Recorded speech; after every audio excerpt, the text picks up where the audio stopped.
You know, I'm something of a scientist myself. Okay. All right. Fine. Look at you. That Hello. posture. No, don't give me that. No, not yet. What? Hold off. Back off. I see you. I Okay, see I'm you. sorry. I see you yapping. I see you getting ready to go. No, I'm. Whenever you're ready. No, I see. Oh, it's very professional. Oh, it's Yes. No, very good. It's very good. I like it. You're sitting up nice and straight. Yes, exactly. You're ready I'm ready to go. Whenever you're ready. Just give me the okay. Ladies, gentlemen, and What did I say before we started? listen, we haven't started yet. Fine. Go on. Ladies, gentlemen, friends beyond the binary, from the Monstrous Activity Surveillance and Observation Network. My name is Michael Wingate. I am here with Ashton Laurel. This is The Rabbit Hole, where we dive deep into the weirdest things you never thought to think of. This evening, jokes have no place. Not in this rabbit hole. And Ashton is going to explain why. Ashton. We are not making any jokes. If there is any laughter, I'm quitting the stream immediately. So don't fucking laugh. And I think we should just get into it because as some people may know, I have I went to school to study international relations. So I've always been interested in the concept of revolutions and wars internationally, and so I figured I would do something to kind of educate myself a little bit and maybe kind of, bring my own interests and have a very interesting conversation with Michael about it. So that's kind of why I made this, and Michael really doesn't know what we're going to be talking about, but I think it was a really important topic. I cannot stress this enough. I truly have no idea what this is about. Right. So that is why this presentation is really important to me. Anyway, so what we're going to be talking about today is, could a single world-based quasi-medieval cavalry win a politically charged war against centaurs as a species? So that's the basics of it. That's what we're going to be talking about. So let's just kind of that was not a laugh. That was not a laugh. Do you have a question? Could a single Yes, I do have a question. Yeah, okay. Go on. Yeah. My question is, could a single world-based quasi-medieval cavalry win a politically charged war against centaurs as a species? That is my question. Yes. And that's the question we're going to answer, hopefully. Okay. All right. Great. So let's move on. Okay. Quasi-medieval time period. Yeah, please explain quasi-medieval time period. The term quasi-medieval describes a setting that is inspired by the European Middle Ages in terms of technology and social structures, but doesn't adhere to exact historical accuracy. Okay. So, going off of this, there's the early Middle Ages, the High Middle Ages, and the Late Middle Ages. So it can be a combination of any of these years. It can be a combination between the early Middle Ages and the Late Middle Ages with nothing of the High Middle Ages in there. It is just an aspect of it's like what a child would imagine the medieval time period is. It doesn't have to be historically accurate. So we can have like dragons and stuff. Exactly. Yes. Okay. So this is okay. We're talking like a Dungeons and Dragons kind of world. Yes. In my head, I was thinking there was no aspect of magic. I was thinking it was specifically the only like species were like the only like intelligent species were humans and centaurs. Like that was it. There was I no other see. aspect of magic. That's okay. So we're setting up a world now. I need Yes. to understand the world that we're No, that we're yes, setting up. absolutely, yeah. You need to give me. I need to understand like what's going on. Oh, is exactly, this yeah. your D&D campaign? No. Are you trying to shoehorn a game design in here? I'm actually not. We did not discuss this. No, I'm not. Okay. I'm really not. I'm genuinely curious who would win. Okay. All right. So, you know what? This would be an excellent question for my 11-year-old nephew. Yeah, I mean, like, I think it's a very interesting thing because I think a lot of people, if you were to just ask the question right off the bat, people would have different answers. So I wanted to dig into it a little bit more and kind of discuss all of the different aspects of it. I need more details here. Exactly. So the thing about this quasi-medieval time period is that the Middle Ages is understood to have lasted approximately 1,000 years from the 5th to the 15th century. So we can be taking things from any of the 1,000 years. It is that time period. Wait. So it goes from the Western Roman Empire and ended with the onset of the Renaissance and the Age of Discovery. I think personally that is a very, very big gap. And I feel like we need to narrow it down a bit, or at least condense the timeline if we're going to do this. So the things I wanted to talk about really quick were the weapons that could be used. So on the left here, we have a picture of the weaponry that would be used in the 5th century and the weaponry that would be used in the 15th century. Yep. The classic weapons that were used, and these are going to be the weapons that I think are the most, like, these are going to be the most advanced weapons that we have in this battle. So we can't have like anything higher than this. Like, I don't want to see like, oh, but what if we had guns? We don't have that. No guns. No flintlocks, no blunderbusses. Right. So the weapons that we're going to be like focusing on, we got spears, which is going to be the most common. They were the easiest to make. And so most people were given spears. Swords, an axe, daggers, slings, bow and arrow, crossbow, catapult, ballista. Yeah. Right? Wait, hold on. We can go back. I just want to talk about I want to talk about these weapons a little bit because I do happen to have you you have stumbled upon one of my special interests. Or several, just a cross section of some of my special interests. So, you know, just for the sake of argument, I do agree that a spear is going to be the most common. I'm going to say that the sword is probably going to be the least common weapon that any of these single combatants are going to be carrying. Swords were very expensive and typically only wielded by knights or highborn people or people who, you know, made a lot of money and could afford a sword.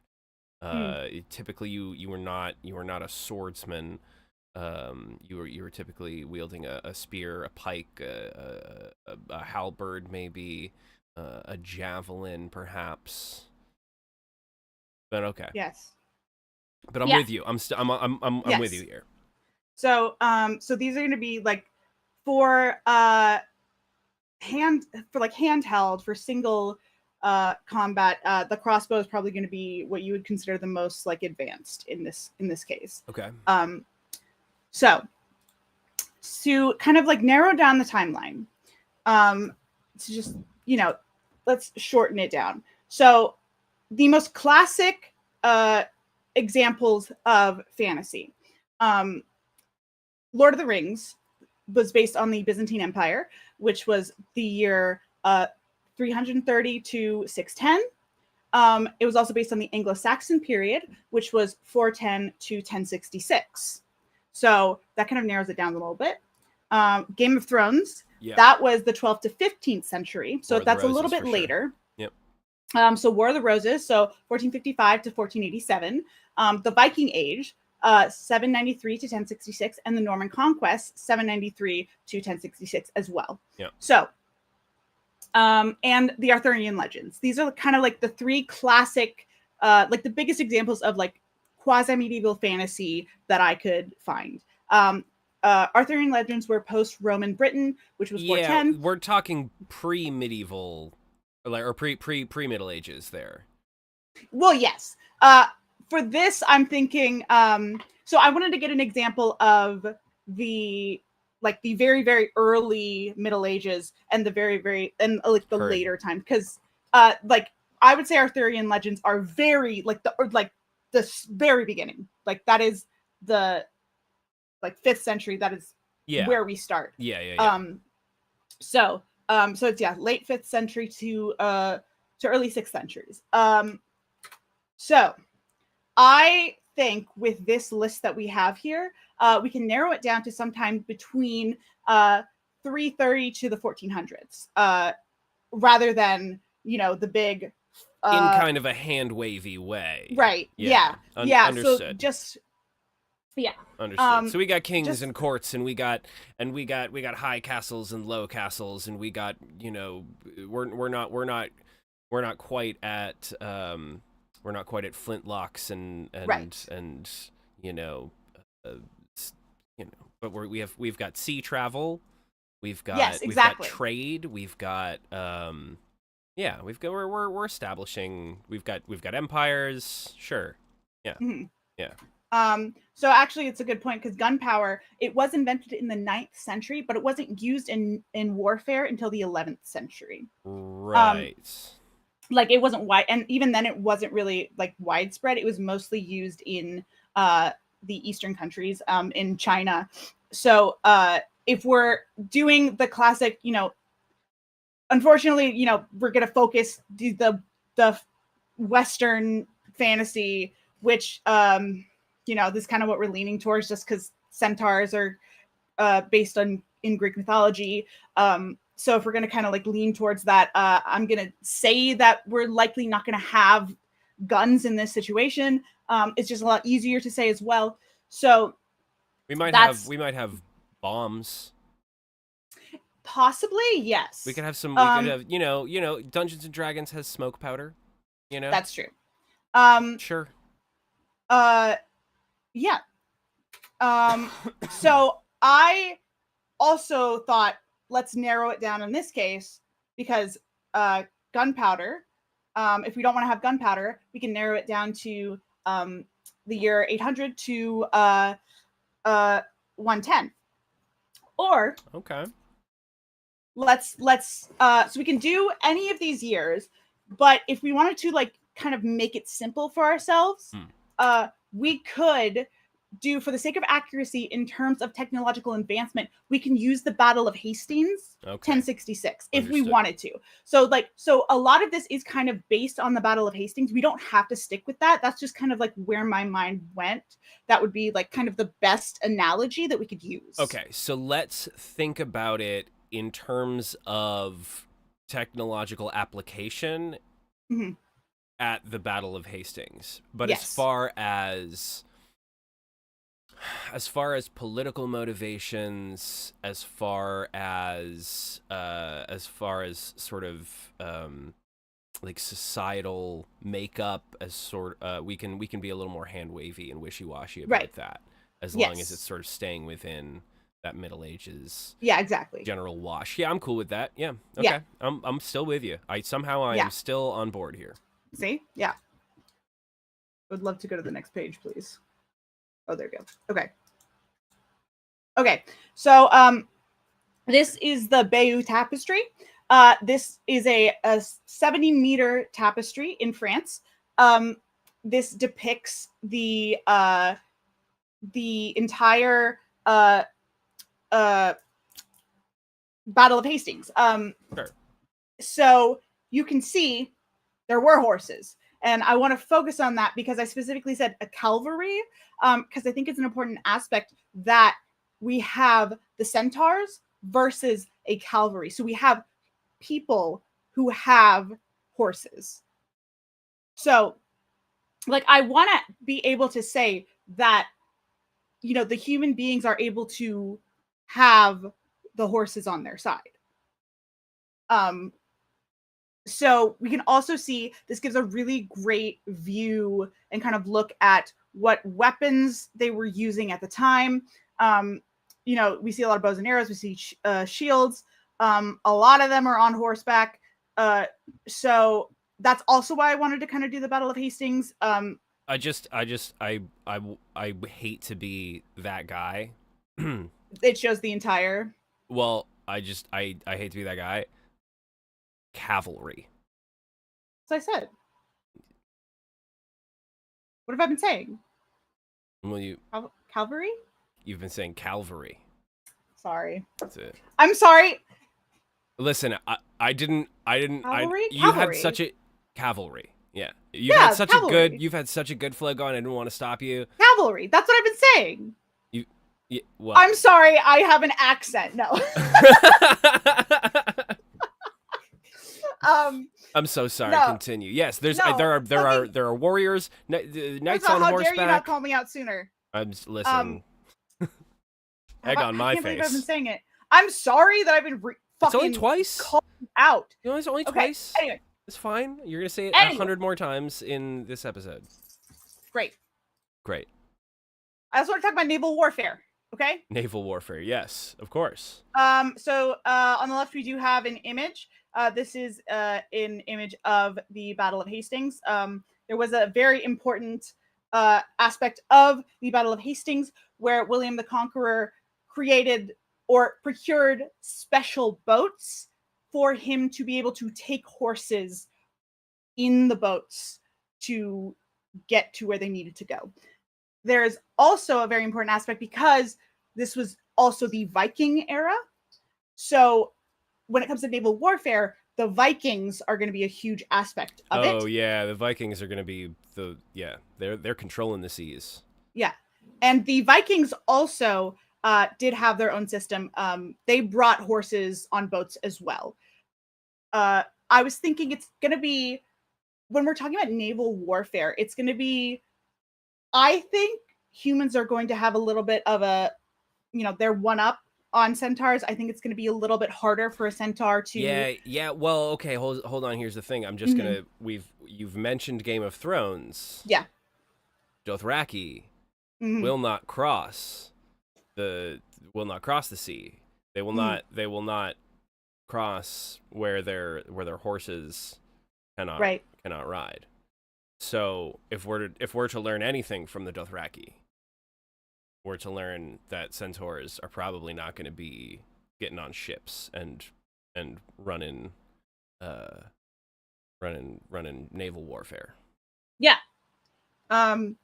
It is because horses frighten when on board ships if they are not tethered properly, and they are not held down. So basically what William the Conqueror did was he specifically held them down with halter rigs and body straps and legs wrapped in cloth. And then he had them basically climb over. He made them special ramps and had them climb over the edge with their knights. So he he created this whole system so that he could get the horses with their knights over the sea. I see. So it's possible, and it is very important that the horses wouldn't go simply because they were frightened. And I think that it's not, I was thinking there was an aspect of not being able to, you know, possibly stand on a boat. Like there was an aspect maybe there of like, I don't know, the boat shaking and being like, I think it's going to be safe to say that the centaurs are not going to be cool on a boat. Right. Now, so I do think that is one point for the humans. I would say that if rather than centaurs, they were Wemmicks. Sure. then That's not what we're talking about, is it? I mean, but a Wemmick is like a centaur. But it's not what we're talking about, is it? I'm just listen. You're right. You're right. There's no jokes, no whataboutism. What about Wemmicks though? Okay. What the fuck is my dog eating? Is that a hairbrush? Wow. Don't eat that. That's not food, bud. Okay. Okay. Okay. Yeah. No. So- Horses. No boats. No Right. boat horses. But it is possible if need be. Now, this is to assume that the centaurs are operating completely without any help. Like they haven't amassed some sort of army of sellswords. Well, You could buy an I army with mean- gold in the Middle Ages. If you could make gold. Now here's what I could see. I could see the centaurs. Centaur? hey man, you fucking. Centaur. I'm not gonna tell you how to say shit. I've been pronouncing a word wrong this whole time. Well, I'm not going to settle on it. People are going to get really mad at me. I'm just going to fluctuate back and forth. Cavalry. And cavalry. That's right, right? It's Cavalry. Centaur. Minotaur. Centaur. We're not talking about minotaurs. Minotaur? Minotaur. What the fuck is happening now? I actually do say minotaur, and that is actually an I accent. studied thing. classics in college. What is happening to me? I do think that is in like a regional thing. That is a regional dialect thing. Because people where I'm from call it minotaur. Centaur. Centaur. Centaur. Yeah. It's a regional accent thing. Son of a bitch. Yeah. This is hard. Okay. Anyway, I could see it being pretty easy for roving squadrons of centaurs to run through, pillage a town, really rough up some fucking peasants, burninate their village, steal their gold, all of their valuables, right? And then go amass a giant treasure trove of gold and then buy a fleet of ships. That's Buy true. off the Vikings for a bunch of shit. Be like, here's all this gold and jewels and shit. You guys like that stuff? Why don't you go fuck up some horsemen? That's true. I mean, do we want to introduce that aspect? Because this is specifically a war against two species. Wow. Species. A war. It's basically, I mean, I hate to say it, this is a race war. Yeah. So in this case, do we want to say that people are going to change sides? People are going to change sides. You need to slow down. You're too excited about this topic. I very much am. Okay. Here's what I'll say.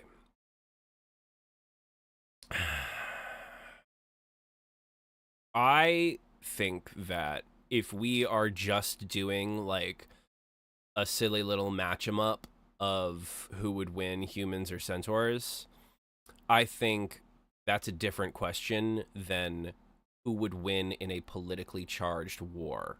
Yeah. Because let's just say the cavalry is probably working for the crown, right? I would assume these people are probably working in some way. Well, I did specify that it was a world-based,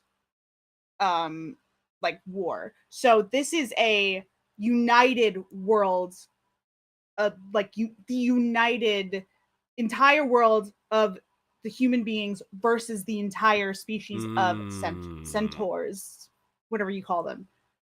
I see.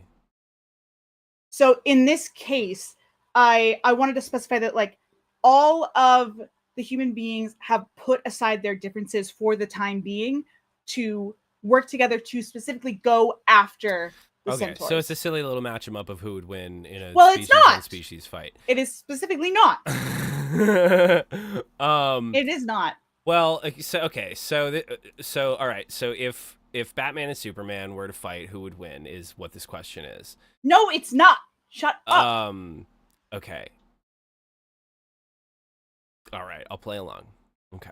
No, shut the fuck up. You're not playing along. Well, listen, I thought it was going to be fun if we allow political intrigue in here. And we but, are. But in your world, I'm it's not asking you a possible question. for any human to like so like okay, let's set some ground rules then. So all humans hate all centaurs. Let's say that. Yeah. Okay, so all humans hate all centaurs. Do all Yeah. centaurs hate all humans? Let's say that. Yes. Okay. All right. All right. That's good. Just need to know the framework here. Okay. So then, no humans working with the centaurs. Centaurs don't have any help. It's just centaurs versus humans. That's fine. Okay, so in the naval category, the centaurs will lose. What kind of land mass do the centaurs occupy currently? Right. Exactly. That is an important question. It is going to depend on whether or not we are, like, how far we are leaning into the quasi-medieval analogy. Mhm. If we are saying that it is going to be based on the current world that we're in, or if we're going, like, this is fucking wherever the land is called in Lord of the Rings. I've never seen it. So let's say that the centaurs, it's probably safe to say that they hold dominion in the forests. Yeah. I mean, it could be.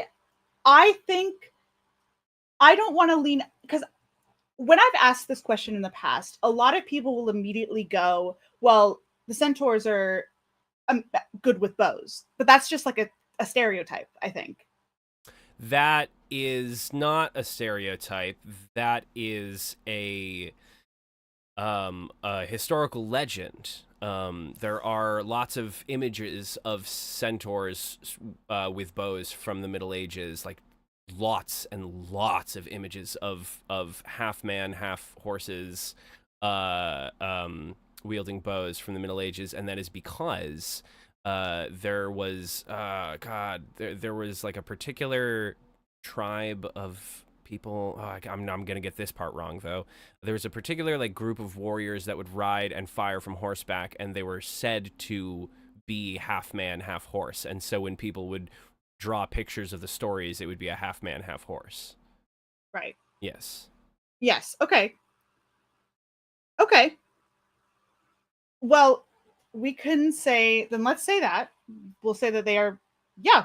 I mean, I'm on board. They can wield a bow just. Let's say they can wield a bow just as well as a human can. Because Well, why yes, would we say yeah. that you know, like, oh, because they're a centaur they lack all of the motor skills Exactly. of a human? Yeah, we can't that's say that. kind of, Because yes, then humans win. Then we're just saying like Right. Then we're just saying like, oh, who wins, Batman versus Superman? But Batman has a giant block of kryptonite, and Superman Right. also has 2 broken arms, and he's crying Yeah. and sad. Like, what Yeah. what are we doing here? Right. So, yeah, that's like a very important thing. Like, it is not as if it is human beings and then magical centaurs show up and they have access to fairies and dragons and stuff like that. We are on the same playing They're on field. the same playing field. Now, I will say the centaurs are going to have a physical strength advantage. Right. The muscles on horses are Right. fucking crazy. Oh, yeah. Horses are fucking Insane. jacked, dude. Well, okay. You always do this. Do not fucking get ahead of me. okay. So, I also wanted to point out medieval Eastern warfare. Yeah. Because I thought it was very important because I did specify, world. So. You even wrote cavalry. Oh my god. That is You insane. swore to me there were no spelling mistakes. Calvary is like a place Cavalry. outside of That's why it's capitalized too. yeah. That makes sense. Calvary is Wow. a place. Calvary is a place in the Cavalry. Middle East, I think. I know this word. I think. I might be Cavalry. wrong. I'm No, gonna- it is. It is. I know it is because it's the King Arthur thing. Wow, I'm so sorry. I gaslit you again. Whoa. Wow. That's insane. Wow. That's how I see it in my head. Wow. Every That's how I episode, see that word in my head. gaslit. God damn. You would That's think crazy. I would leave by now. Damn. But I love Am I her. stupid? Okay. Okay. So they are known to use mobile horse archers. They were very heavy in using horses constantly. Okay, cool. They So were can very keep good up. at siege techniques and battle strategy, which is going to be a big thing that you need to focus on. And Greek fire, which we have a picture of.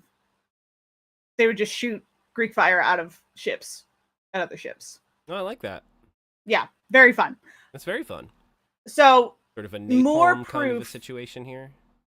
So it's just more proof, I think, that the humans would definitely have advantage if it was naval. Like, advantage on the water. Yeah. Sure. Humans take the water. Yeah. We'll just hand that to them entirely. Yeah, I think, yeah. Here is around the Battle of Hastings. This is going to be kind of the image of what armor on a horse is going to look like. Oh wow. I love so- all of the names of all of these pieces of armor. Wow. First of all, good looking horse. Second of all, Good looking horse. Second of all, chanfron. Chanfron. Now that's nice. That's a piece. Yeah. Now, for those of you who didn't know that, the chanfron is the metal plate that goes on the horse's face to protect its beautiful noggin. Running down the back of its mane is the crenette, or crenée, probably in French, if it's a French thingamajig. Then we get the pommel, where you hold on to when you ride. The cantel, which is the piece that holds you in the saddle. The is that a crupper? It's a crupper. It's a crupper. I think. It's got I think two it's a crupper. P's. Krupa. I think it's a crupper. Croupe. Could be a croupe. And that goes over its butt. And then there's a tail guard. That's a lame name. Yep. The flanchard. That is going along the horse's side, and what is it, a pétrale? Yeah. And that is going across its chest. That's a beautiful set of armor. Wow, I love that. It's a great picture, great horse, great armor. Lovely. Good stuff. Great names. Tail guard, get a better name. Not great. Lazy. So we can say that this is going to be the armor that the horses are going to use on the human side, but also we can kind of cut off the we're gonna lose parts the of the pétrale. Yeah, we're gonna lose the pétrale, the chanfron, and the crenée. Yeah. Yep. And we can put that on the centaur. Centaur's not gonna need. Centaurs, well, centaur would like the pétrale. Right. That would be so like good. above the pétrale, I think. Like the chanfron, the crenée, like it doesn't need a pieces. pommel, and it doesn't need a cantel. It doesn't need either of those things, because it's not going to have a saddle, because it's not going to have any nasty, filthy fucking humans riding on its back. There would probably not just this be another centaur. Yeah. Not there would be Jimmy another Bojangles piece here. The centaur. Can you stop eating the hairbrush? I'm not eating your hairbrush. My dog is. Okay. So I wanted to give that. That's going to be the armor that the horses are going to use. Let's talk about biology. Let's talk about human biology. Yeah, let's do that. They're squishy. Yeah. We're squishy. Squishy. You stab them, you shoot them, gonna go right in there. Oh, yeah. Look at all of the places you can shoot a human. Oh, yeah. Yeah, brain, pharynx, larynx, heart, arteries, muscles, liver, gallbladder, kidneys. Oh, yeah. Intestines, urinary bladder. Whoa, dude. Pancreas, veins. Yeah, we got all sorts of stuff. Right. Stomach. So, a skeleton. Look at that. Jesus. So these are all of the places that you could possibly damage a human, and that's gonna like knock them out. Okay, we're we have armor, yes, but if we're gonna say, especially because centaurs are extremely strong, if they have that horsepower, Oh, they got horsepower. Oh yeah. let's say a yeah. centaur walks like, even if they don't even have like a bow and arrow, they walk up to you with the sword, dude, you're out. How many men is 1 horsepower? It's a great question. It's a great question. Hold on. Do we want to count, like, do you think that we should count 1 man and 1 horse as 1 centaur? Like, do you think they're equal? No. No. How many men equal 1 horsepower? 10 healthy, continuously working men to equal the sustained power of 1 horse. Now, Okay, but does a now what about a centaur? now I'm gonna like- say the centaur, just from a biological standpoint, Mhm. is going to be probably like half of a man plus a whole horse.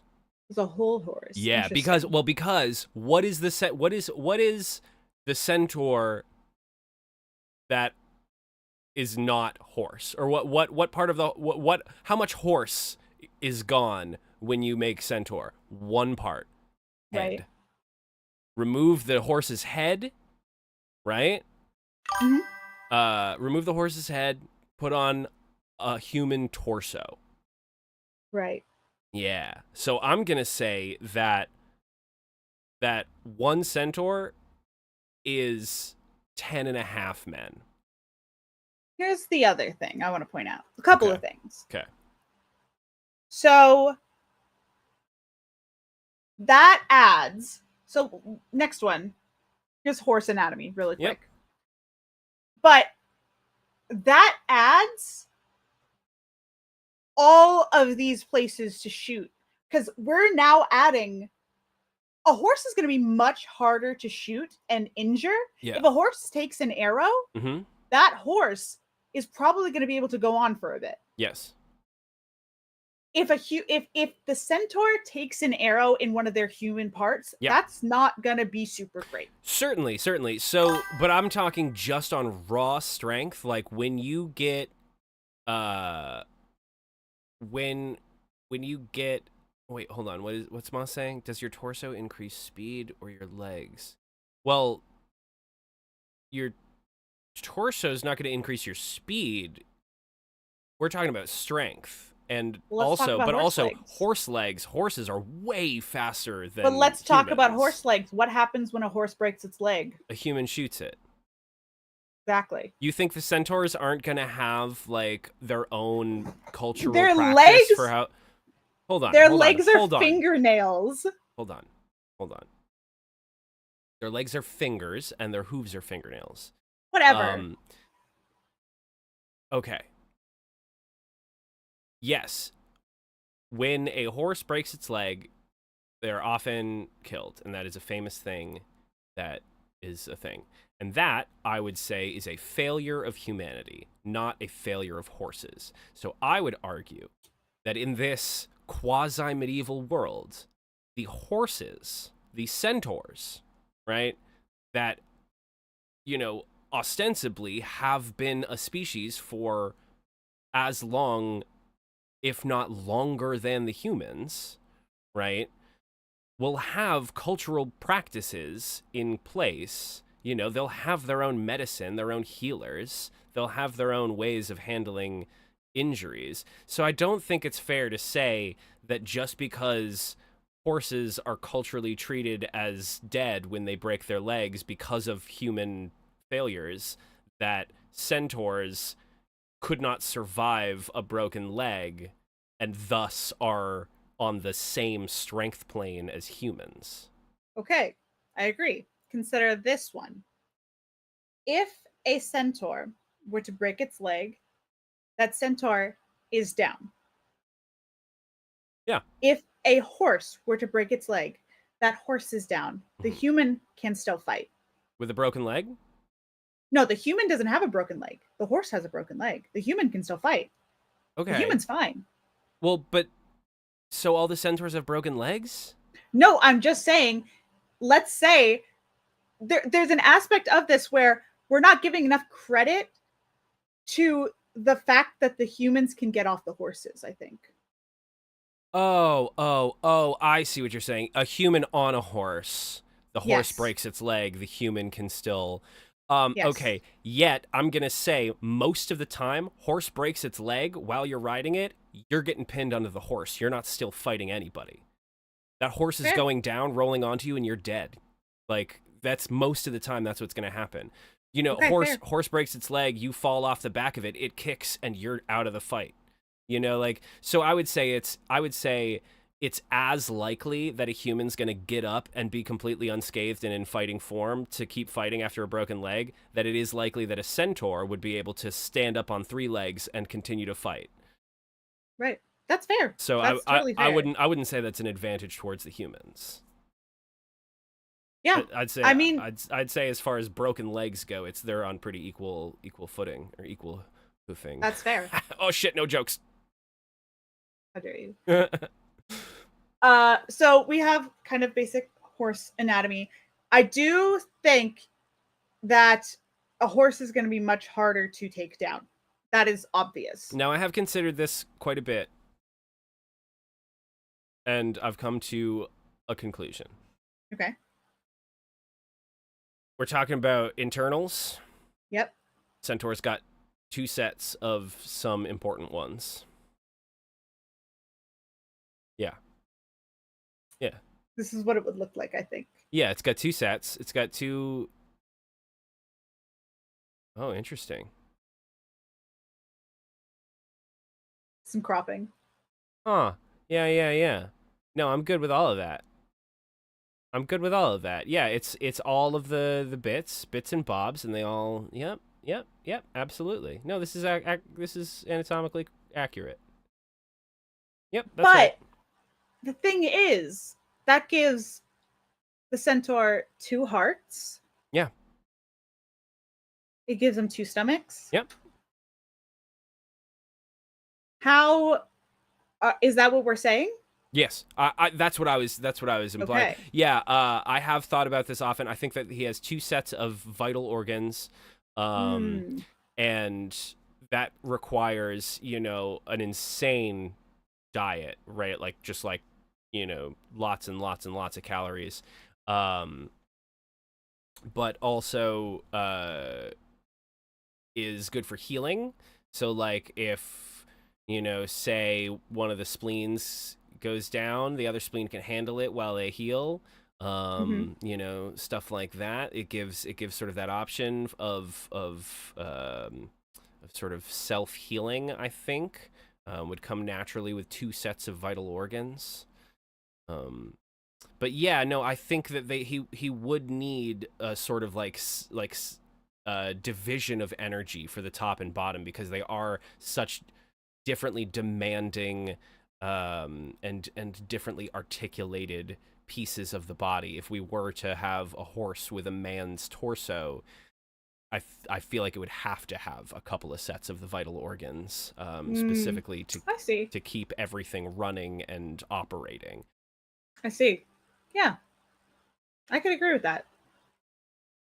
I'm down with that. Yeah. I did just kind of lean into centaur mythology really quick, just so we can kind of, because I that whole bow and arrow thing that people were saying, I did kind of want to talk about the original kind of myth of centaurs, because they were very violent and constantly drunk. Drinking, they also ate human flesh. Cool. But if we're doing quasi-medieval fantasy, specifically, rather than the mythology, the original Greek mythology, if we're focusing on the fantasy aspect, I think that we should lean more towards centaurs being the fantasy, the wise version, more so than their violent mystical guardians of the forest, right, rather than right, wild beasts that eat people. Yeah, right. I'm with you there, because again, we did say we're doing Middle Ages here. We're not talking Greek mythology. We're talking about medieval culture and lore. Right. Yes. Yeah. So because if we were to go by the original Greek centaurs, I would say they win immediately. Yeah. They're it. 100%. I think it's the aspect of them being the old classic wise fantasy centaurs that brings the other level in. Yeah. So yes, so sticking with the quasi-medieval time period based around 1066, centaurs in this specific situation would likely be based less on their violent mythological origins and more so on their wise and mentor-like demeanor from later high fantasy. Yeah, for sure. Right. Aspects to winning a war. Okay. So we're getting into the actual, and remember, this is a war. This is not a single battle. This is a full It's a war. So it's going to go longer. Like, I know I specified 1066. That was just the Battle of Hastings. We're focusing on a probably years-long war. So it is going to go longer than one battle. So physical warfare. We have the aspect of physical warfare. By the way, this is a list that I came up with without doing too much, actually just no research. This is what I remembered from school. And then I have a secondary one that is actually the art of war. Okay, here's the thing though. I just want to, I might be getting ahead here, but humans win. Why? Well, because even if the centaurs have the ground game, humans can show up by sea and launch, fire, and they can burn down the forest and burn it back so that the centaurs have no cover, and then force them back into smaller and smaller areas of the forest as they slowly encroach on the land with more and more fire as they just burn down the centaurs' home, and the centaurs are left with nothing to do but to, no place to live, and all they can do is scrap it out on the ground. And while they might be able to do that, there's still support from the sea. So all the humans have to do is retreat back to the shores at any point in time, and the centaurs will be overpowered by an armada of ships. I mean, that's it. That's very possible. That's how it goes. If the humans are smart. Well, here's the thing. There's more to winning a war than just that, though. Sure. You got physical warfare. You got espionage. Yeah. How a human gonna sneak into the centaurs? How a centaur gonna sneak into the humans? How a centaur gonna sneak into the humans?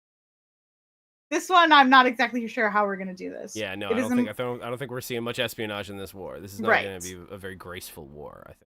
Yeah. We got battle strategy, anticipating troop movements, use of terrain and weather, and resource management, which I think is very important, especially because we were talking about centaurs and their bodies, and how much food is going to be required by the centaur to keep them strong. If you do not have the resources to keep an army of centaurs healthy, they're going to be dropping. Right, and if humans control the sea, then humans win. The humans win in this scenario. They win it every way. If they control the sea, they control everything.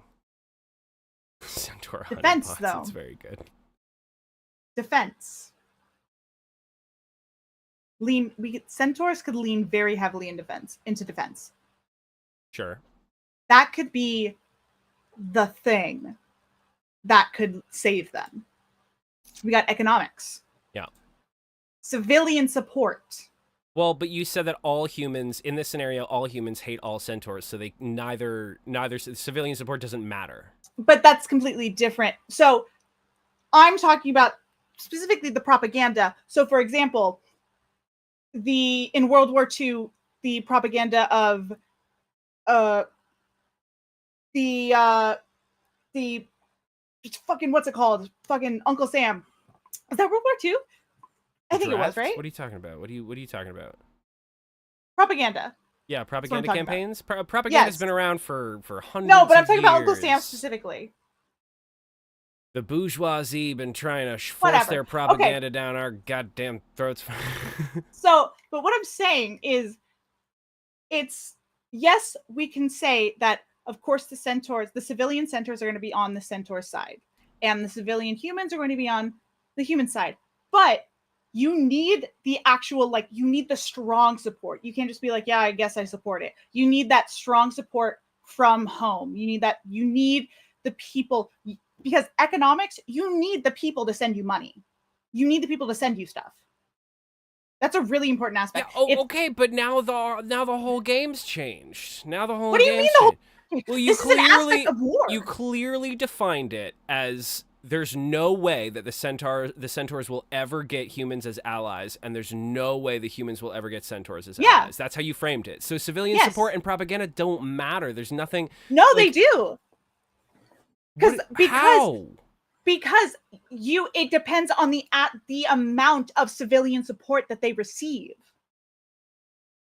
Because you could, let's say the centaurs could go off to war, and the people could be like, yeah, the centaurs could be like, yeah, they're fighting. They're out there fighting humans. Good for them. That's not our problem. I mean, we hate humans, but that's not our problem. Where I have to go pick berries. I have to go pick some fucking berries. Okay? But if you start instituting propaganda, if you start getting this like insane civilian support, if you start 1984, you clearly defined this argument at the very beginning of this episode. You clearly defined this argument as every single human on the planet has united, and every single centaur on the planet has united. So this is irrelevant. This is completely irrelevant. Civilian support does not matter because in this argument that you have specifically laid out, already there is 100% civilian support on both sides. But so that doesn't matter. There's two aspects of it. You have the civilian support, yes, but you have an amount of it. Yes, we have 100%, but we need the certain amount. You already have the 100%. 100%. You already have the 100%. You don't understand. No, you don't understand. 100% is 100%. When you clearly define the rules of this argument as every single living human united as one unifying force against every single living centaur in the world, that is the fight. That is what we're talking about. You clearly define. If you want to change the argument, we can change the argument. But in this scenario, your civilian support is redundant because it has already been factored into this, and the factor is 100%. Okay, so here's what I'm going to ask you. Mm-hmm. You hate these centaurs. You're giving your entire paycheck to the war. That's what you're literally doing. Yes, because in your argument, so every single human has united in a 100% assault on all centaurs. So because that is no your argument. What you're saying. Yes. That's not what a war is. Then united, what are we but doing you have here? to have civilians. There is no. It's not constant. That's insane. If you think we've been talking about constant every single person. There are kids. So kids are fighting? You're throwing kids in there? You are the one that raised this argument. And when I very specifically asked if the civilians or if people could work on other sides, you said no. You said work on other no. sides. And you said because in this world, every single human has united against every single centaur, because the question is who would win the war, centaurs or humans? Yeah. There's a difference. There is not. There is not. Yes, there is. So you're telling me, okay, so then, all right, let me just clarify here. Okay. Yes. Okay, let me just clarify. You are telling me that in this scenario, you are now allowing people to have differing opinions about the war. However, you are still completely denying the possibility that anybody of either race would have any interest in voicing those opinions or in operating to end the conflict or subvert the conflict. You're telling me that 100% of people agree that this war is good and that it should be happening, but also they don't. But also it doesn't matter if they don't, because all 100% people are for it, even if there isn't 100% civilian support. This doesn't make any sense. Here's an analogy for you. Okay. Here's an analogy. Yeah. It's a wrestling analogy, but here's an analogy. I fucking hate Logan Paul. Okay. John Cena Yeah. asks for donations to punch Logan Paul. Okay. I'm going to give John Cena $10 to punch Logan Paul. Okay. I'm not going to give John Cena all of my money to punch Logan Paul. Even though I hate Logan Paul with a passion, I'm going to donate some of my money to John Cena, but I'm not going to donate all of my money to John Cena. So we're going to talk about history for a second. Historically speaking, when race wars happen, historically speaking, there are those who oppose them. And there are those who fight on the other side 100% of the time. So historically speaking,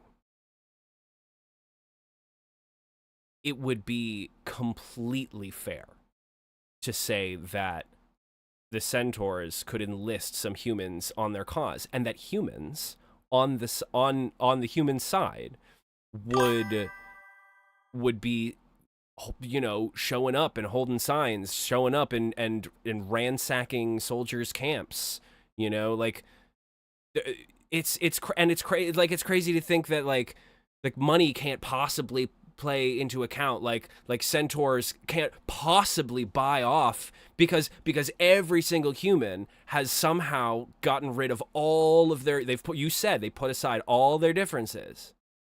Like, what are we talking about? What are we doing? I'm talking about how everyone hates Logan Paul. Yes, everyone hates Logan Paul. I'm gonna pay John Cena to punch Logan Paul. Yeah, but you're not gonna give your whole paycheck to John Cena to punch Logan Paul. So what? This is the Middle Ages. You have no autonomy. Okay. The crown will come and take whatever the fuck the crown needs for the war, because that's what the crown does, historically speaking. Is. Okay, now let's talk about this. Now you're gonna get pissed at me right now. You're about to fucking yell at me. Oh no. You're gonna get so mad at me. Let's go. Because that right there is gonna cause a revolution. Oh no. That right there is gonna cause the humans to revolt right there and go to the Centaur side. You said it can't. You said it wasn't in the rules. In that situation, it can. In that situation, it can. You told me in this world it's literally impossible and that it can't be a part of my argument. You told me. But if something like this would happen, but if we're talking about if we're talking about civilians in a war, if we're talking about if we're talking about the crown coming in and they're like, we're taking everything you have. We're taking everything you have. You have zero freedoms. Then yeah, they're going to oppose it. I told you were going to yell at me. You have the goalposts have moved so many times. Like I'm down for this premise. Like I'm here for this premise, you know, like quasi-medieval, I love it. Middle Ages, I'm here for it. You know, like war tactics, fine. You know, not my brand of autism, but you know, I totally understand. Fucking Centaurs, sign me up. but an argument in which I am given clear rules. And I follow those rules to have that argument, to then have those rules be completely broken. Just so that you can give me a gotcha. You can give me a fucking gotcha using my own argument from the first 5 minutes of this fucking podcast. What am I still doing here? I solved this. I solved this whole goddamn thing. 8 minutes ago, or 8 minutes into the fucking episode. I was done. We were done. I was done. I didn't have to be here for an hour. I solved it. And then you said, no. All humans, all centaurs, they're all on the same side. They all hate each other. They're all super racist. Oh, they could never work together. Oh, there could never be. Oh, they're all united. They all put aside all their differences. And it's a big, happy, wonderful butterflies and unicorns and motherfucking fairy tale land. Well, now, I specifically Ashton, said there were only centaurs. First of all, I said no other fairy tale creatures. Listen to me very carefully.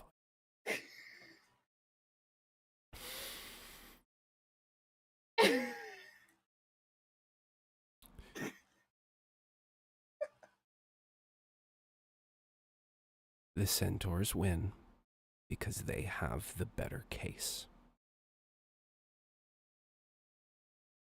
What about the whole water thing? Centaurs win because they have the better case. They have the better argument. The centaurs are wise protectors of the forest.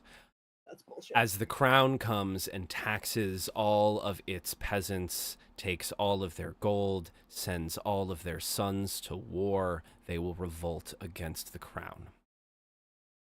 In doing so, they will create a schism. Factions of humans will flock to the wise centaurs, view them as gods, worship them. They will form cults around them. They will use what little influence and money they have to put together fleets of ships, armies of ragtag rebellious soldiers. They will take down and ransack every camp in the night. They will then come for the king's head, and they will take it because they are hungry, and the king took their sons, their gold, and their food. The centaurs offer the wisdom of the forest, the ability to grow their own food, where the places, the fields to hunt, to find the best game. And those humans are grateful, they are happy, and they live in harmony with the centaurs, and they ransack the fucking kingdom because the crown should lose. And that's the answer. How dare you make assumptions? Dare you make assumptions that centaurs would just be these nice, beautiful people? We specifically, you're not doing this to me again. I said wise. Wise, sure. You but are not. You know who else was wise? Okay, you know who's gonna use their, you know how they're gonna use their wisdom? They're gonna use their wisdom to catch more flies with honey.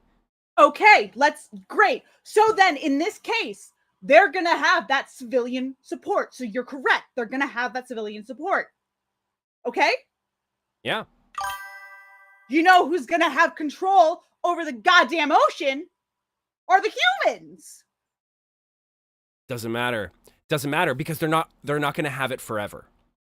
They're not going to have, because they're not, if the crown, okay, you want to talk about historical accuracy. If the crown cannot keep its people in check, it certainly cannot keep its navy in check, because the crown's navy is not bought by the crown's gold. The crown's navy is bought by the trading company's gold.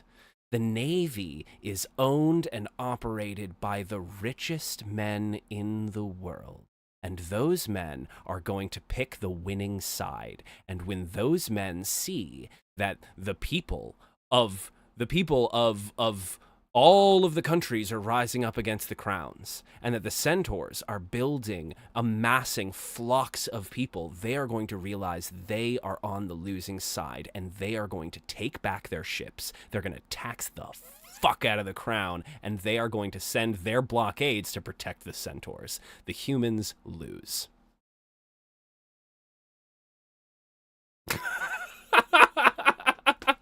is this?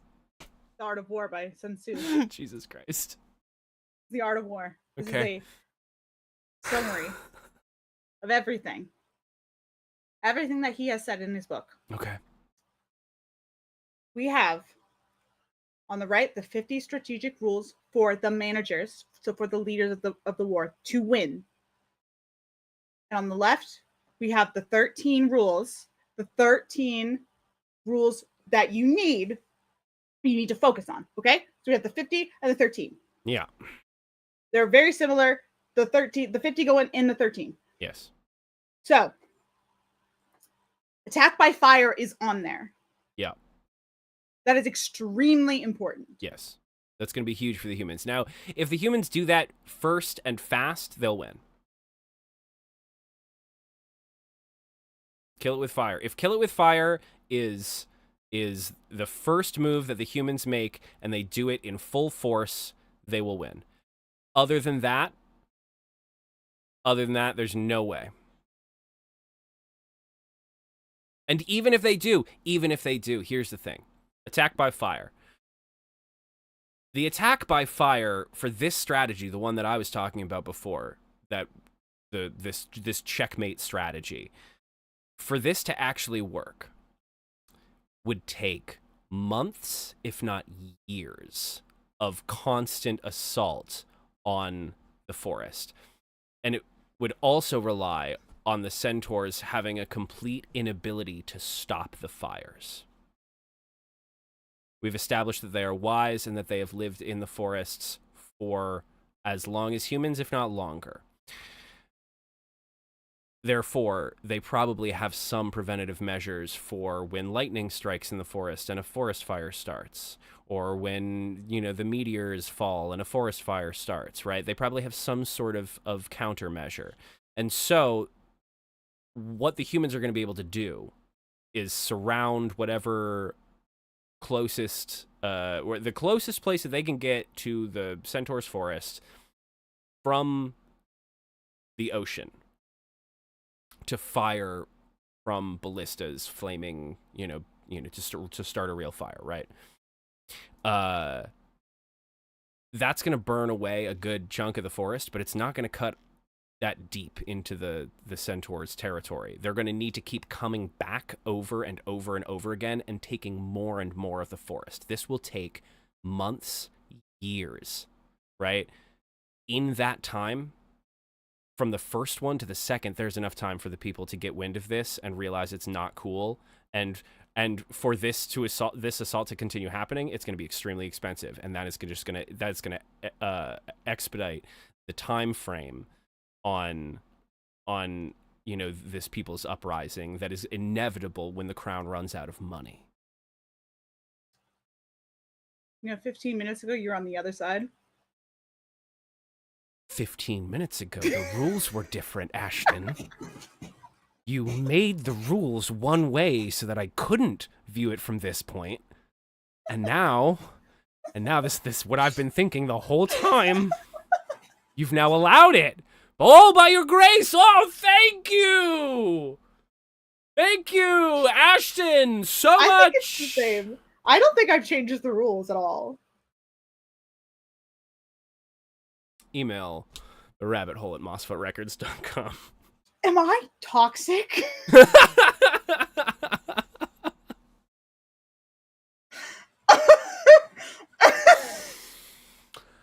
Yeah. Attack by fire is going to be expensive, take a long time, and so even if it's the first thing they do it and they do it in full force, there's still a pretty good chance that the centaurs will take it. So that's your final answer? Do you have more slides? No. Okay. All right. Well, let's just walk through. Let's just walk through laying plans. Who's going to have the advantage in planning? I'm going to say the centaurs are going to have the advantage. I'm going to say they're smarter. I'm going to say they're. Oh, we lost Ashton. God damn it. Just as we were getting to the good shit. Where are you?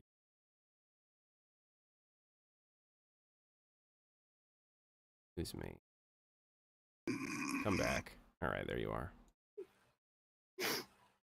Anyway, sorry, what? Where were we? Laying plans. Okay. Who gets the point in laying plans? I think that's going to be a point for the centaurs. They are wiser. They are smarter. We've established they have the brains. Waging war, minimizing the costs of war through efficient, effective campaigns. I mean, humans love money. They're probably going to be really good. They're going to be good at handling their money. So we'll give the humans a point in the wage of war. The terrain. The centaurs are going to have the advantage on their home terrain. They're only going to fight on their home terrain. But the humans are going to have the advantage on the water, like we discussed. They're going to have the ability. Yes. To. That's like, why the they're gonna centaurs win won't this take. one. No, that's the. Well, yeah. All right, fine. We can give humans terrain. No, as no, long you're- as long as the fight only takes place in the water, the humans have terrain. Well, if the fighting is going to take place, well, okay, that's an interesting aspect because the fighting wouldn't take place in the water, but that means Right, the humans the would centaurs have the will not. aspect. They'll control the sea. They'll control the trade for a time. But you even brought up the attack by fire. Yes. If they're going to do this, they have the ability to retreat to the ocean. They have the ability Yes. to attack. Yes. They have the ability to attack from the ocean. From the ocean, which, what do you think their distance capability is, and how far? Okay, and now you have to answer the question: where are the centaurs? We've said they're in the forest. Forests can stretch for thousands and thousands and thousands of miles. Do you think a ballista from the ocean could pinpoint the centaur's headquarters from thousands of miles away? Okay, so now let's get into this now. So humans can sneak up on centaurs. What about that? How are the centaurs gonna know where the humans are if they're coming by boat? It doesn't matter where the humans are. The centaurs have their. We're assuming. Oh, they can talk to the fucking trees, Michael. Is that what you're No. fucking saying? No, but we're okay. We need to clarify again. So in this world, humans occupy every landmass, and all of the centaurs live in a tiny forest in the middle of an island. No, Is that right? centaurs also occupy every landmass. Okay. So if centaurs also occupy every landmass, then this is a civil war, and it is happening on all fronts. Yes. Which means the centaurs win because it's happening on the ground, and they have a 10-1 advantage. I don't know about that. I do. We already determined that in hand-to-hand, on the ground level, they have a 10-1 advantage. I don't think that's true. Mathematically, that's how it works out. They can get off the horse. I think So you're forgetting what? this. You're forgetting that they can get on and off the horse. They need to get to the centaurs, yeah? They have horses. I don't know Okay. what you're. Okay, I don't know what you're talking about. You get off your horse. Oh yeah, I'm running around. Yeah. You've got a shield. You've got a spike. You've got 50 pounds of armor on you, right? A 2,000-pound fuck off centaur comes riding up with a big rock and hits you on the head. Block it with my shields. Good fucking luck. Good fucking try to luck. hit my AC. Go ahead and roll right now. That's not how this works. That's not how this works. You said not Dungeons and Dragons. This ain't magic. yeah, This I is did. not how this works. This is historical with a bit of inaccuracy, with a bit of anachronicity, but not with the average soldier's shield can stop a fucking a charging 2,000-pound steed. No fucking way. You're not Captain America. It's not made of vibranium. Absolutely not. Absolutely not. You're crushed to death at least. Genuine question. Let's say. So you're saying that the human body is fucking jacked on the centaur, no matter what? Yeah. I think, get the horse I think body's yes, jacked. I think that tracks because because if we're going with a cohesive sort of like animal unit, right? then it's that sort of muscular striation and that sort of definition and strength is going to transfer to the whole animal. Well, then that's fucking insane, and they win. So that's fucked. Yes. Well, yes, So- that's what I'm saying. They've always had the physical advantage. They have a 10-to-1 strength advantage. If it was just a horse versus a human, it would have a 10-to-1 strength advantage. So a centaur to a human also has a 10-to-1 strength advantage, even though it's horse plus half a man. It's still a 10-to-1 it strength has to- advantage.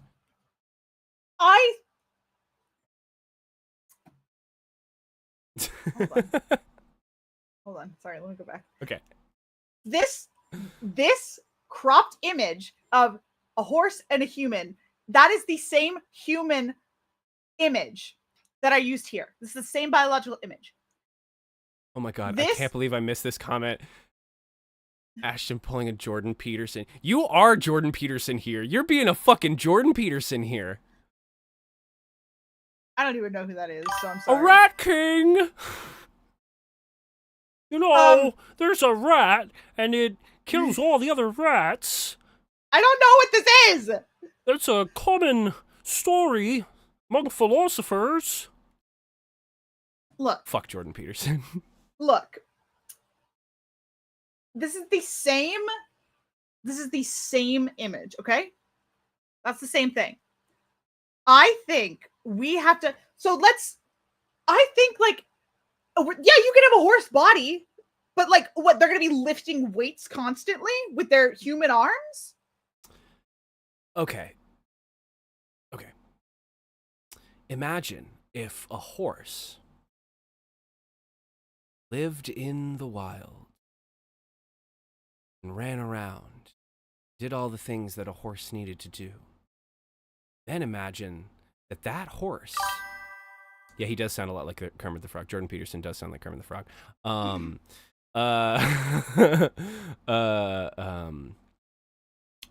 Now imagine that horse had a man's torso and head and arms attached to it, and therefore needed a shit ton more calories per day to fuel the sheer body mass that it had, right?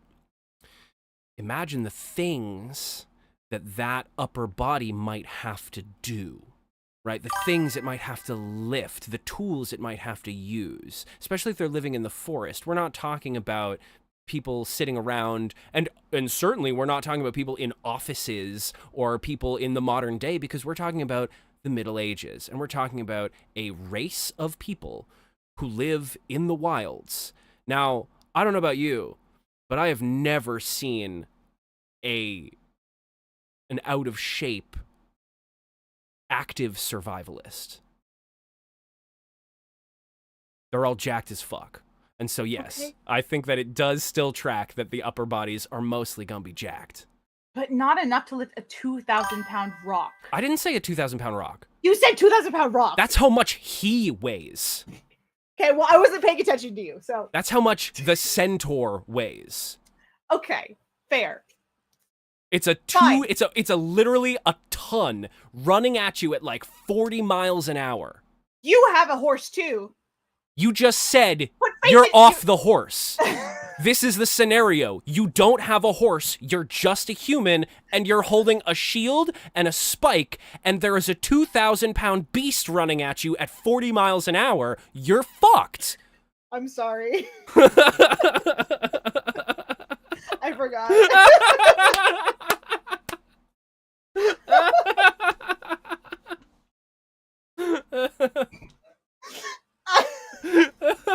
We're just talking strength. We're just talking, it's a 10-to-1 strength. So on the ground, in a skirmish, centaurs have the advantage 10-to-1. We can say that this is how like planning war, like gaming out a war works, is we can say that 10 men will be taken out for every centaur that is taken out. And that will be the trade-off in a ground skirmish. Now, we can say that safely in a naval skirmish, no men will die for every centaur that dies, right? But we can say that in a ground skirmish, that 10 men will die for every centaur. I do want to bring up possibly the the aspect of sneaking. I think that humans would be much better being sneaky. You're gonna fucking hear centaurs coming. Yes. If Yeah. you're doing a surprise attack. Yeah. Centaurs aren't sneaking up on you. It's all clip-clops. Yeah. So Although could absolutely sneak up on a marching army that's coming through the woods. Because if that army's marching with horses, then it's not going to be hard for them to like ride up in the trees, because obviously they're going to know their terrain, they're going to know their territory. That's why I'm saying in the terrain battle we can't say that humans win 100% of the time, because if the humans are entering centaur camps and centaur forests that are occupied by the centaurs and have been occupied by the centaurs for hundreds if not thousands of years, these centaurs are going to know the lands and territories better than the invading humans. is there anything to say about human beings and our love of violence, and centaurs and their love of nature and life? I think that this is a war. Mm-hmm. And we've established that the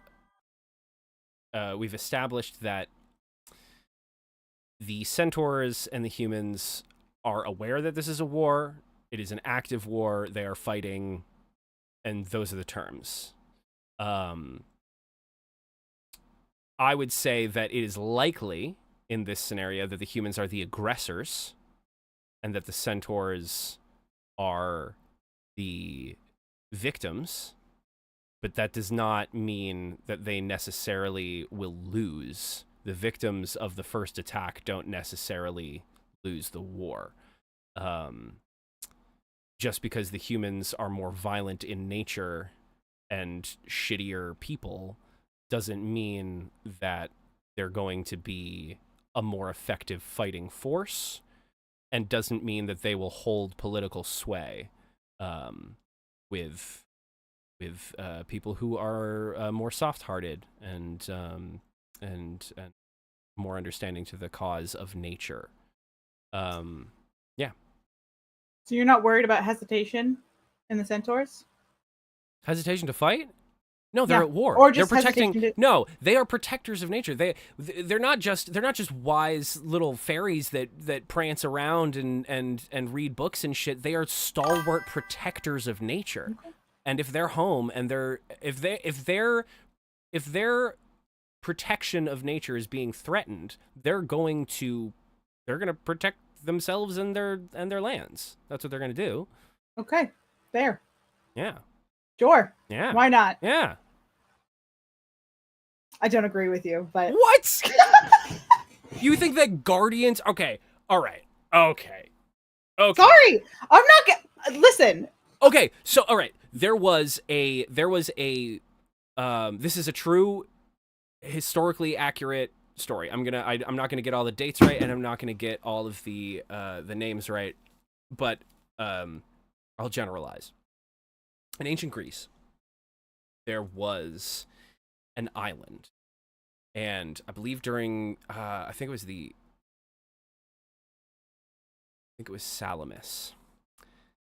Believe the island of Salamis, and it is where they sent salamis. On the island of Salamis during one of these great wars. I forget which one it was because I haven't picked up any of my archaeology books in a very long time. fucking nerd. Yeah. Okay. There was an island. They sent all of the women and children to this island, the island of Salamis. And it was like all of the women and children of maybe Athens or Crete, I can't remember, but they sent them all to Salamis so that they would be protected in the war. However, the invading force got word of this. I think it was the Spartans, might have been the Turks, I can't remember. They invaded Salamis. However, protecting the women and the children were a group of people. And these people were musicians. And they were pacifists. Okay, you're just hyping yourself up now. No. This is a real thing that happened in history. There were a bunch of men that were generally in life artisans, musicians, and pacifists. Can we get it? And they went and they stayed on Salamis just to like be with the women and children to make sure that they were okay. And when the island of Salamis was invaded, they took up their swords and they fucking won. They protected them. They fought off the attackers, and the musicians fucking rose up and saved everyone. And when the armies returned, they were like, holy shit, how did you do this? And it was a whole thing. It was awesome. And that's a real thing that happened. So if we're pointing at historicity here, hesitance in nature to go to war does not necessarily translate to defeat in battle. Mm-hmm. Mm. Yeah. Hmm? Yeah. Mm-hmm. Yeah. Mm-hmm. What? I don't want to say it. I think you get mad at me. What did you do? Nothing. I didn't do anything. I just thought something funny. What did you? Now you have to say it because we're on the live national television. The reason they won was because they were musicians and they had nothing else to live for. I mean, that's fair. That is fair. What else? They're not doing shit. They don't have anything to go home to. So what about the centaurs? They have lives. They have families. Oh, so you they're think gonna the let them horses aren't fucking? So okay, I'm sorry. So the centaurs, because they have families and things to go home to, they're going to just let the humans kill them? Like what? No. What do you mean? Never mind. I was making a joke about how musicians are losers. Yeah, well, I got that. We are. Okay. Well, Musicians whatever. are You know what? overrated, man. Dude, they suck. Okay. Okay. Whatever. Listen. Sure. Yeah, you're making plenty of sense. Okay? Yeah. Yeah, I fucking thought so. You know what? And if I They don't call me doctor for nothing. Oh yeah, you have to call me doctor now. I will not. I got my doctorate. Don't make me bring up the word. I'll say it. It doesn't matter. It doesn't I'll say matter. fucking honorary. It doesn't. Bitch. Honorary still. I'd say, hey, it is as valid as Taylor Swift's degrees. Don't talk about her. Don't talk about my mother like that. I've heard one Taylor Swift song. Don't talk about her like that. Don't talk That's about my mother like that, doctor. I hate you. Listen. We can have different opinions about this. 'Cause I don't. I'm on the other side. It's fine. I'm on the other side. That's fine. You think the humans you win? have plenty of good points. Yep. But you're wrong. Yeah. That's my final answer. I have ironclad logic. I have historicity on my side. I think I said it before. I'll say it again. Email therabbithole@mossfootrecords.com. Let us know. I'm gonna post a little poll on Spotify too. I'm gonna say who wins the war. Who wins the war? Centaurs, humans. I say it's centaurs. I say it's big. Humans, I'll send you feet pics. I say it's big, beefy beef boys. It's big, beefy human centaur beef boys. You're so fucked up. They have every major advantage they need. And they can get off the horses, Michael. And again, the humans can get off and on the horses. And again, you get off that horse and a big 2,000-pound beast comes charging at you at 40 miles an hour. What are you going to do? Get back on that horse. Yeah, you going to do that fast enough before it comes at you and spears you with a big old I could do that. I think I could get on a horse fast enough. In 40 pounds of armor? I think I could do that. All right. Hey, let me just tell you, I went to horseback riding lessons as a kid. They said I was a prodigy, and then I never went back. That's a true story. Thank you very much. Well, I think we all know who the winner is. I think we absolutely 100% know who the winner is. I do think it's Centaurs, actually. It is Centaurs, yeah. I've actually You've come around. no, come all the I've way- actually been on Centaur's side the whole time. God damn it, Ashton! I just God damn it! I just wanted to make sure that you were sure. Ugh. Just thought I'd, play devil's advocate for a little bit. That's my job. It's my job. Okay. That was the most stressful hour and 30 minutes of my fucking life. You're welcome. Is this what you expected? Don't talk to me. Do you expect something more fun? I can't believe you did this to me. I'll never trust you I can. again. I will never You trust you. shouldn't. I should never have trusted you in the first place. Ladies, gentlemen, friends beyond the binary. From the Monstrous Activity Surveillance and Observation Network, this has been The Rabbit. My name is Michael Wingate. Dr. Michael Wingate. Shut up. My name is Dr. Michael Wingate. Honorary doctor. My name is Honorary Dr. Michael Wingate.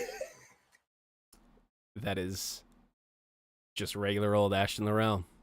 Bitch. That I was is a PhD candidate. that is Let me tell PhD. you. That is former PhD candidate Ashton Laurel. This has been The Rabbit Hole. Listen to something else.